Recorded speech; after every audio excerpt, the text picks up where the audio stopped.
continue on that story and get some reaction from Magaret Monyani, who's a senior migration researcher at the Institute for Security Studies.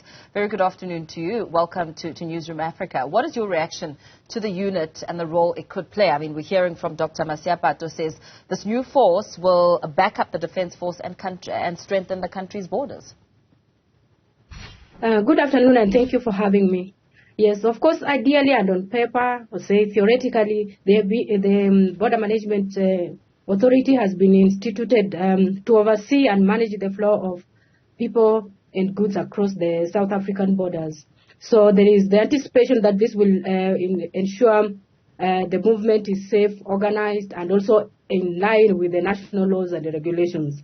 So we want to believe that this is just beyond setting up checkpoints or barriers, but it's about creating a holistic system that stands robust against potential threats while also facilitating legitimate transit of goods and people. But again, as we heard in the news and people talk about it, this new initiative brings both hope and concerns to the forefront, which I think, yes, there is the anticipation there will be this safe and organized flow of goods and people. But again, people are questioning that already we had about over 20 government departments that were dealing with various aspects of free movement of goods and services across borders, that is at the airport, at the land border.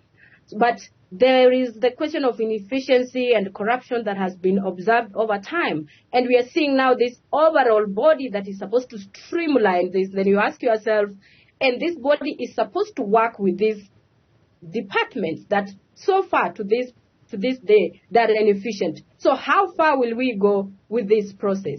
So perhaps that is one of the pertinent questions that comes to the fore. Yeah. Extremely important question on whether or not it could potentially run the risk of streamlining corruption and inefficiency at the borders.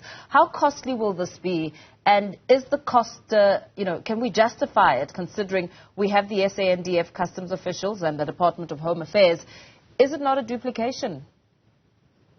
So any new initiative, and BMA, the Border Management Authority is not an exception, and considering its magnitude, of course, does raise questions about financial implications.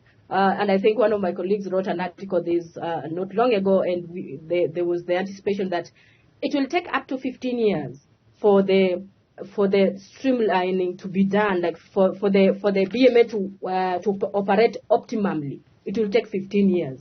And each year to set up those, it will require upwards of, say, 4 billion, 3.5 billion rand every year to invest into the infrastructure.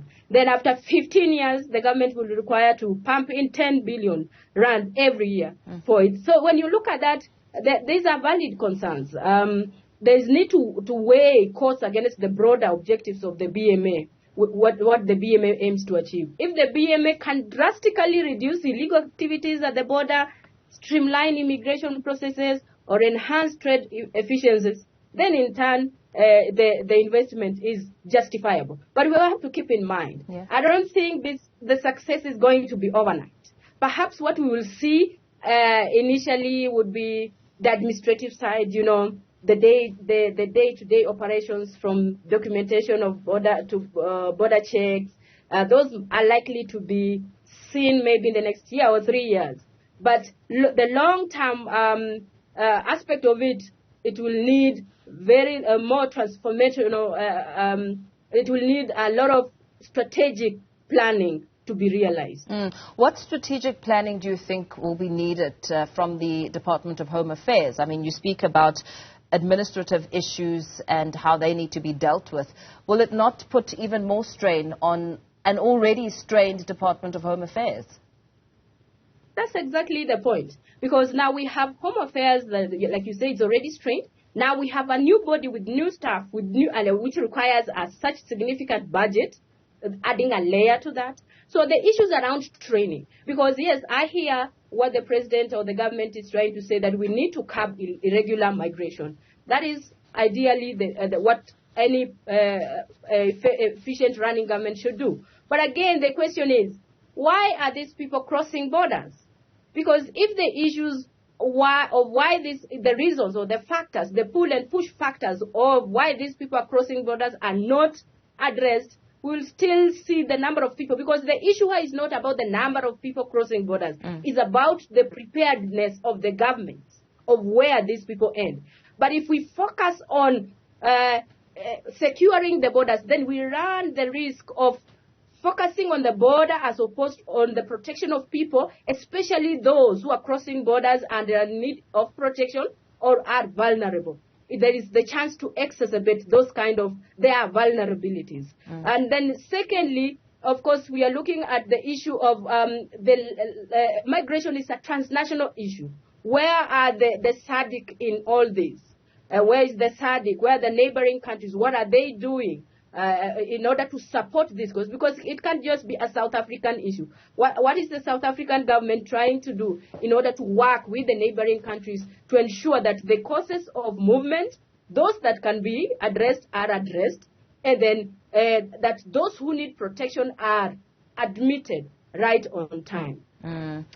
I mean, you've already spoken to a time frame, but when it comes to being reasonable about expecting to see the impact of the authorities' work, I mean, on a short-term scale as well as a long-term scale, what should the expectations be? I think that is one of the things that the government needs to, the narrative around migration on the South African, in South Africa as a country is one heated one. And probably through the launch of this BMA, the expectations among the nationals and all the narratives that surround migration, that there is so many illegal migrants in the country, the issues around jobs, that they come in and they take jobs. So if they don't see the results very soon, and if I would wish that maybe you would bring one of these ministers on board to perhaps share with us some of those key performance indicators. Because if you just have this initiative, we don't know how we will do the performance review. We don't know what to look out for. We're just being told, like, at a general level, there'll be streamlined processes as regarding movement of people. We likely to run like it's kind of bandage aid, putting bandage on an issue. Then after a while, and especially that elections are coming out next year. These are politicians. You never know if this is one of those just moves that politicians are using to garner votes or something. So we need to be informed. The government needs to come to the fore and explain to the public, apart from just saying what the BMA will do, how will it be done? How will the training, have they started up an issue on training? Because how will the border management officers be able to differentiate between a traveler, a trafficker, and a smuggler? All those nitty-gritties are the ones that will ultimately lead to either success or failure of the authority. Yeah, absolutely. I mean, you raise a very important point when you speak about elections being around the corner. I suppose then it puts some pressure on the public to then hold authorities to account, some sense of accountability when it comes to some of the aims and objectives of this initiative. Yes. Very well. Thank you so much. No, you were trying to add something.